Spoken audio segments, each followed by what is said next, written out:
Bonjour à tous et bienvenue dans votre journal des produits de bourse de l'Upstart du mercredi 29 mai.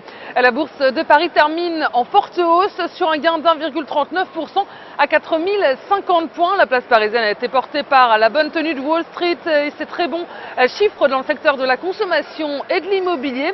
Les perspectives économiques en zone euro restent toujours sombres. Les derniers indicateurs ne sont pas réjouissants. Le moral des Français a chuté au mois de mai à son plus bas niveau historique. Et puis du côté des valeurs, les titres automobiles ont tiré la tendance vers le haut comme Renault et Peugeot, PSA, Peugeot, Citroën. Et puis à noter également, les bancaires terminent en légère hausse et nette progression par contre des titres de luxe PPR et LVMH. Et puis outre-Atlantique, la tendance était à la hausse également. Après un long week-end, les indices new-yorkais s'inscrivent en nette progression et clôturent sur des nouveaux records. La tendance a été portée par deux très bons chiffres américains. D'abord dans l'immobilier, les prix des logements se sont accélérés sur le mois de mars et ce pour le 14e mois d'affilée. Et puis deuxième bonne nouvelle dans le secteur de la consommation, le moral des ménages américains est au plus haut depuis 5 ans et cela confirme l'amélioration de la santé de l'économie aux États-Unis.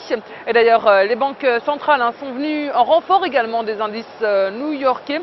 Les indices new-yorkais donc, qui ont été rassurés par les propos de certains dirigeants de la Banque centrale européenne qui ont laissé entendre le maintien du plan de soutien à l'économie américaine. Et puis plusieurs valeurs ont donné un coup de pouce aux indices new-yorkais également. Le joaillier Tiffany s'est hissé à près de 4% après de très bons résultats trimestriels, un résultat meilleur qu'attendu. Et bonne performance du secteur technologique. Or, Netflix et Apple en légère baisse avec notamment une hausse de HP ou du distributeur en ligne Amazon qui gagne plus de 3%. Et les valeurs bancaires s'en sortent bien, avec notamment Morgan Stanley, Citigroup ou Bank of America. Et l'euro s'échange à 1,2876 $. Il est de nouveau reparti à la baisse face à un billet vert dopé par les bons indicateurs américains. Et puis on s'intéresse aujourd'hui au fabricant de cartes à puce Gemalto. D'un point de vue graphique, le titre s'est affranchi d'une oblique descendante. Il est repassé au-dessus de sa moyenne mobile à 50 jours. Et de son côté, l'indicateur de vitesse RSI accélère au-dessus de sa ligne de signal, mais n'est pas en territoire de surachat. Une nouvelle phase de progression est ainsi attendue en direction de 71,40 € et de 76 €.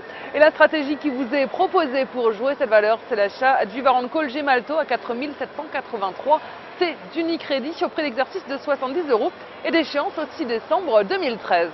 Voilà, c'est tout pour aujourd'hui. Passez une excellente journée. On se retrouve demain.